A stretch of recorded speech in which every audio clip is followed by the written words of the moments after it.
Assalamualaikum warahmatullahi wabarakatuh. Nah, jumpa lagi dengan Ibu. Nah, gimana kabarnya nih? Sehat? Alhamdulillah ya, mudah-mudahan masih tetap sehat walafiat dan juga masih tetap semangat walaupun masih belajar di rumah. Ibu hanya mengulang sedikit, kemarin kita sudah membahas tentang hitan ya. Apa pengertian hitan?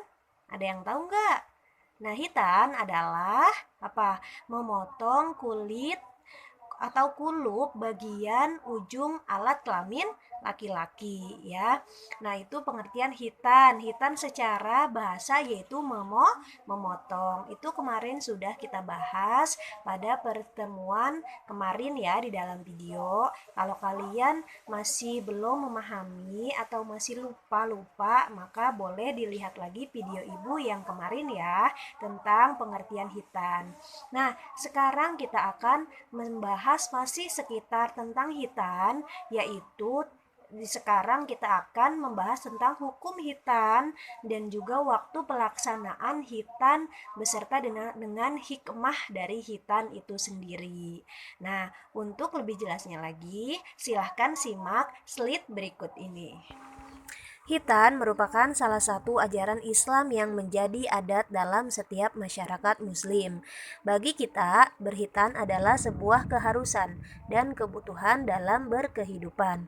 Disinilah ajaran Islam menunjukkan kelebihannya dalam membimbing manusia untuk menjadi manusia yang sehat dan bersih. Nah, mengapa harus ada hitan? Karena hitan itu penting untuk kita sebagai umat muslim ya. Kenapa? Karena dengan berhitan kita akan menjadi bersih, jadi terjaga dari segala kebersihan dan juga berbagai penyakit ya. Karena kalau tidak dihitan, terutama untuk anak laki-laki ya, maksud di sini. Nah, kalau tidak dihitan nanti akan terkena berbagai penyakit. Maka dari itu, hitan itu sangat penting bagi kita kaum laki-laki ya. Kenapa? Karena hitan itu berpengaruh terhadap dengan kesucian seseorang dalam menjalankan ibadah sholat ya. Maka dari itu kita harus berhitan.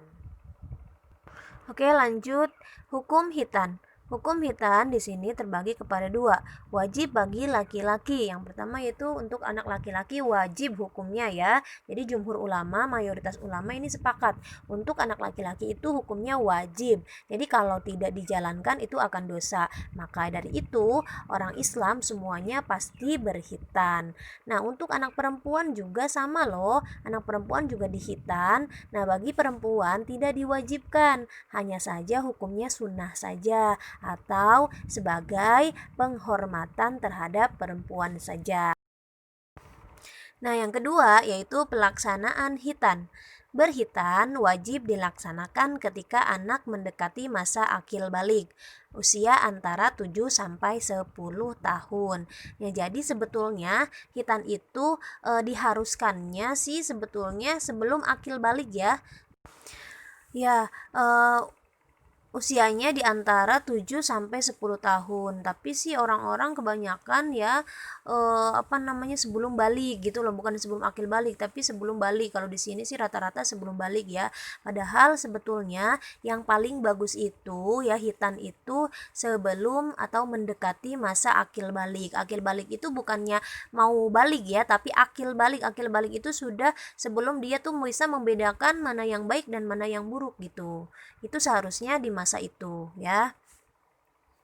Nah, ini berdasarkan hadis Nabi Muhammad SAW bersabda, Anjabirin kola, Aku Rasulullah Shallallahu Alaihi Wasallam anin Hasani wal Husain wa khotana huma lisa ba'ati ayyamin rawahul Baihaqi. Artinya Jabir radhiyallahu anhu berkata Rasulullah Shallallahu Alaihi Wasallam telah mengakikahkan Hasan dan Husain dan menghitankan mereka pada hari ke-7 dari kelahiran mereka. Hadis riwayat Baihaqi.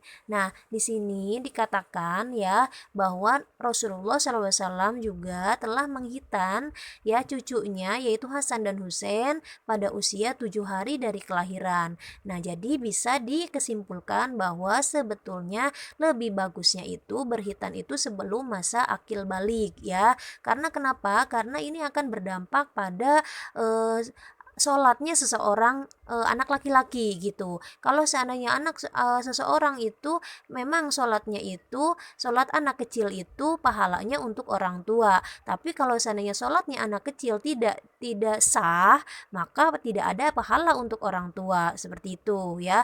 Apalagi kalau laki-lakinya setelah balik.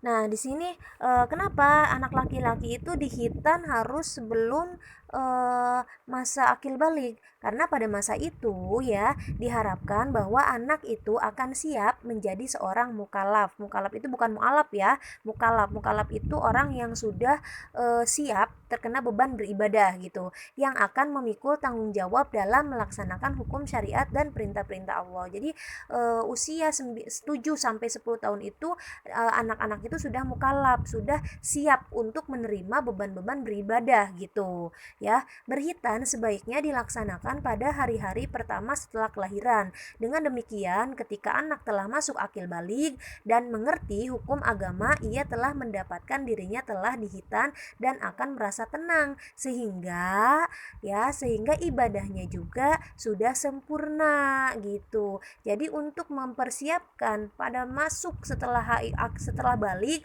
semuanya sudah sempurna gitu ya. Jadi ibadahnya sudah sempurna karena sudah dihitan. Kalau seandainya belum dihitan ya ibadahnya tidak akan sempurna. Karena kenapa? Kalaupun tetap sholat karena dia masih membawa najis di dalam kulupnya, maka sholatnya itu tidak akan sempurna. Artinya tidak sah gitu loh ya. Jadi ini yang mengakibatkan bahwa anak tersebut belum siap dalam memikul tanggung jawab atau melaksanakan hukum syariat Islam. Maka dari itu sebetulnya lebih bagusnya itu dari sejak dini ya, dari sejak kecil di antara 7 sampai 10 tahun itu sudah dihitan seperti itu ya. Nah, bagi anak-anak, bagi kalian yang belum dihitan, mudah-mudahan segera minta hitan ya sama mama atau sama ayahnya ya. Nah, ya agar ibadah kalian juga sudah sempurna. Nah, sehingga jika kalian sudah menginjak masa balik, maka akan terbiasa ya. Apabila kamu mulai melaksanakan sholat sejak kecil, ketika kamu menginjak usia balik, kamu sudah terbiasa untuk melakukan dan melaksanakan sholat pun tidak akan terasa berat. Seperti itu ya. Jadi kalau kamu sudah dihitan dari sejak dini ya, otomatis pahala kamu sudah mengalir. Nah, pahala kamu bisa buat orang tua, buat diri kamu sendiri ya. Nah, nanti apa? Nanti akan terasa ringan setelah nanti sudah besar. Ya karena sudah terbiasa dari kecil tidak pernah meninggalkan sholat, maka kalau sudah dewasanya juga akan terbiasa tidak akan meninggalkan sholat. Seperti itu. Nah, bagaimana penjelasan dari slide yang tadi? Mudah-mudahan kalian bisa memahami materi kali ini. Nah, jika ada yang kalian ingin tanyakan, boleh kalian japri ibu melalui WA ya, dan nanti ibu insya Allah akan langsung untuk menjawabnya. Nah, sekian dari ibu. Assalamualaikum warahmatullahi wabarakatuh.